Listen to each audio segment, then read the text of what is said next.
नमस्कार। Climate change पर जो समिट है स्कॉटलैंड में, अब उसमें इमरान खान नहीं जा रहे। क्यों नहीं जा रहे? अब वो बेचारे कि इमरान खान फंसे हैं, अभी तो तहरीक लब्बैक से निपटे हैं, अब जा कर के कहीं और निपटेंगे। पहले आर्मी चीफ से निपट रहे थे। अपने कंट्री में इतनी प्रॉब्लम्स हैं कि वो कहीं और जाके कहाँ निपटें, और उन्हें अपने लोगों को ये भी बताना पड़ेगा कि मैं कर क्या रहा हूँ। और मोदी क्या कर रहा है? प्राइम मिनिस्टर नरेंद्र मोदी, उनके टाइम में, उनके टेन्योर में इतना इंडिया का इंटरनेशनल रेपुटेशन बढ़ी है, और मेरे टाइम पे क्या बढ़ी है भाई? ये भी तो बताना ज़रूरी है ना। अब इमरान खान को ये भी बताना पड़ेगा कि मैं G20 में क्यों नहीं था। G20 ने हमें बुलाया ही नहीं। वो कतर को बुला लिया लेकिन हमें नहीं बुलाया।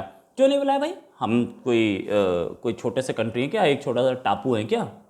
ये भी समझाना पड़ेगा। G20 जो वर्ल्ड का 65% ट्रेड अपने हाथ में रखता है, और उस पर्टिकुलर समिट में मैं नहीं था। उसमें प्राइम मिनिस्टर मोदी थे लेकिन मैं नहीं था।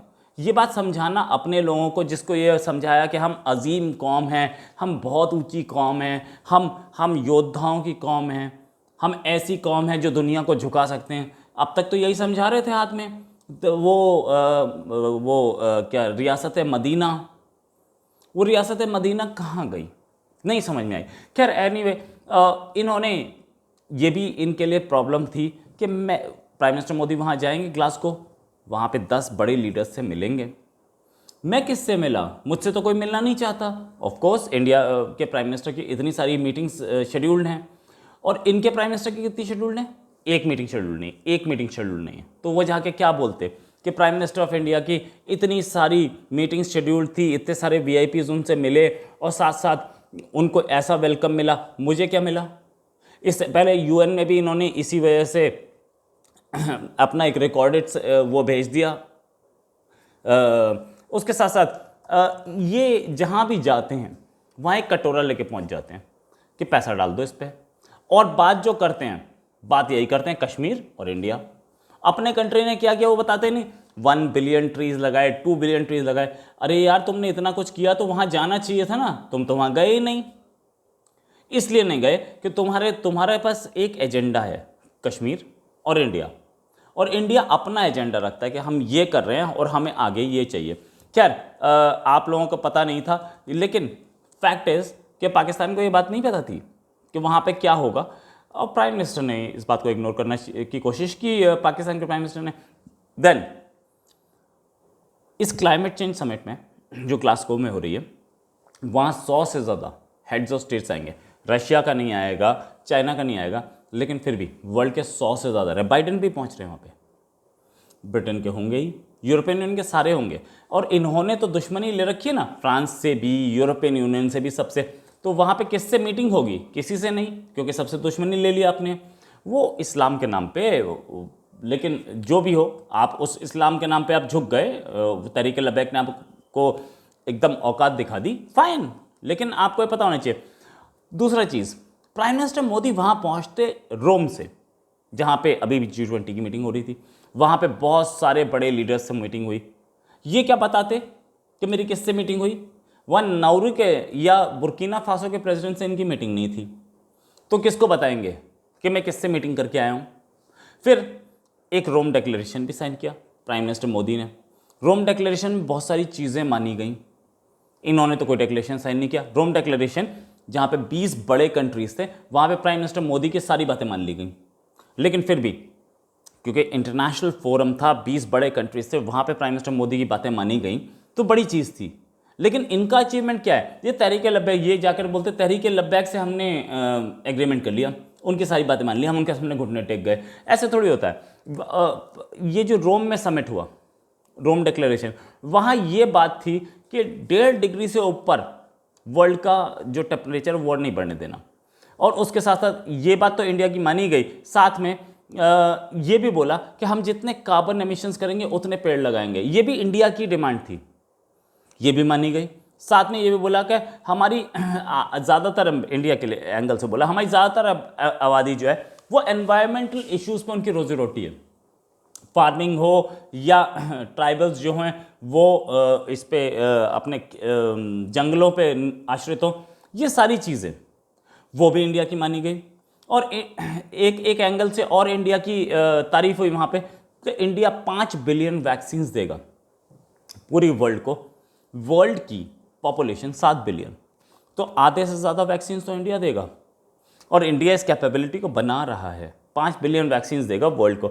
साथ में ये भी बोला कि हमारी वैक्सीन को बहुत सारे कंट्रीज़ ना वो एक्सेप्ट नहीं कर रहे, तो हमें उस बात पे दिमाग लगाना चाहिए पूरी वर्ल्ड को, G20 को भी, कि हमारी वैक्सीन को एक्सेप्ट किया जाए। हमारी वैक्सीन को यूके ने एक्सेप्ट नहीं किया, G20 ने उसको एक्सेप्ट किया कि हाँ आपकी वैक्सीन को हम रिकॉग्निशन देंगे, सब देंगे। यहाँ पे भी प्राइम मिनिस्टर मोदी अपनी बात मनवा गए। तो फिर उसके बाद ये एक और चीज़ हुई कि हम अगर कार्बन एमिशंस पे दिमाग ना लगाएं तो हमें क्या ऑल्टरनेटिव है हमारे पास। ये बात तो बाइडेन भी मान चुके कि यार कार्बन एमिशंस पे अगर हम लोग नहीं काम करते, हम पेट्रोल से, डीजल से, गैस से और कोल से यानी कि कोयले से हम अगर अपनी एनर्जी नहीं बनाते तो कैसे बनाएंगे। तो इस पे भी हमें काम करना है। इंडिया ने इसको बहुत पहले बोल दिया था कि यार हम अगर ये नहीं करेंगे तो हमें न्यूक्लियर सप्लाईज ग्रुप का मेंबर बनाओ। इस बात पे भी सारे के सारे कंट्रीज राजी थे, हाँ आपको न्यूक्लियर सप्लाई ग्रुप का मेंबर बनाना चाहिए। ये सारी बातें इंडिया की मान ली गई। इतनी बड़ी विक्ट्री हुई इंडिया की।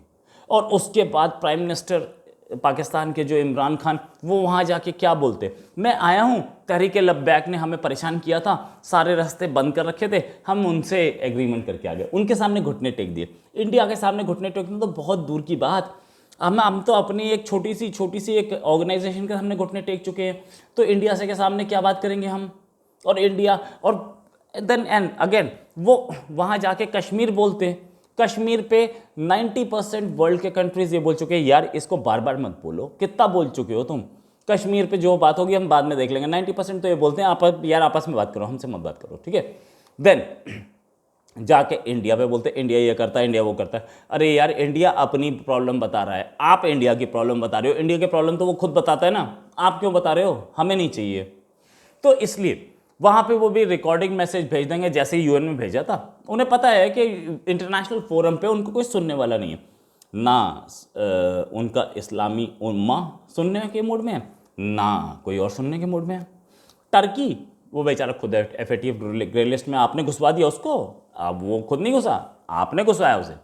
आपके सारे दोस्त जो हैं वो कल FATF में घुस जाएंगे, इसलिए आपका कोई दोस्त नहीं बचा अब। खैर सारी चीज़ें छोड़ें, वहाँ पे जा करके अगर प्राइम मिनिस्टर मोदी को VIP वेलकम मिलता, और आपको नहीं मिलता, आपको 100% नहीं मिलता, क्योंकि आपने फ्रांस से जो तबड़ा पंगा लिया है उसमें कौन आपके साथ है। कल सारे यूरोपियन कंट्रीज़ को पता है कि कल ये हमारे खिलाफ भी खड़ा हो जाएगा। उनकी डेमोक्रेसी और उनकी जो फ्रीडम ऑफ स्पीच है वो अलग चलती है, उसमें किसी के भी कार्टून बन सकते हैं। ये नीदरलैंड्स में बने थे, डेनमार्क में बने थे, ये कार्टून्स जर्मनी में भी बन चुके हैं, ये हर जगह बन चुके हैं। आप उसमें एक कंट्री लेकर के और घुस जाते हैं कि नहीं ये गलत है। कि इस्लामिक वर्ल्ड में किसी और को उन कार्टून से प्रॉब्लम नहीं, किसी और ने फ्रांस के एम्बेसडर को बाहर निकालने की बात नहीं की, सिर्फ आपने की। क्यों की? क्योंकि आप इस्लामिक वर्ल्ड के उम्मा के चीफ बनना चाहते हैं। और एक टर्की था, वो तो घुटने टेक चुका, अब वो तो FATF ग्रे लिस्ट में जैसे ही गया उसको तो बात समझ में आ गई, बेटा यहाँ नहीं होगा काम, अब दूर रहो इससे। आज अभी सुना है कि वो टर्की के जो प्रेसिडेंट है एर्डोगन, उन्होंने कश्मीर का इशू भी डिस्कस नहीं किया कहीं पे भी। तो इसमें ऐसे में प्राइम मिनिस्टर इमरान खान कहाँ टिकते हैं पता ही नहीं। पाकिस्तान कहाँ टिकता है, पाकिस्तान कटोरा लेके घूम रहा है चारों ओर। आपका कटोरा कहाँ तक चलेगा?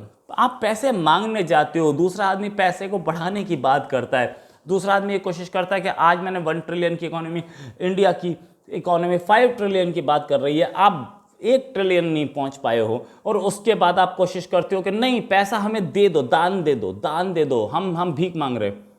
अरे यार भीख कितना मांगोगे, दुनिया भीख देने के मूड में है कि नहीं? आपको चाइना ने अपना पाल रखा था, अच्छी तरह पाल रखा था, और चाइना के साथ बिल करके और आपके बुरे दिन आ गए।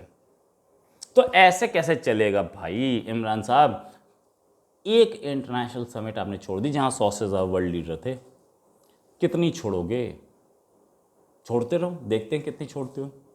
इंटरनेशनल कम्युनिटी आपकी अब परवाह नहीं करती, असलियत ये है, आपकी परवाह नहीं करती और किसी की परवाह नहीं करती। जो इंटरनेशनल कम्युनिटी के साथ चलेगा उसके साथ है। इंडिया इंटरनेशनल कम्युनिटी के साथ चलता है, इसलिए उसकी परवाह है। इसी के साथ एक और खबर के साथ फिर हाजिर होंगे। नमस्कार, जय हिंद।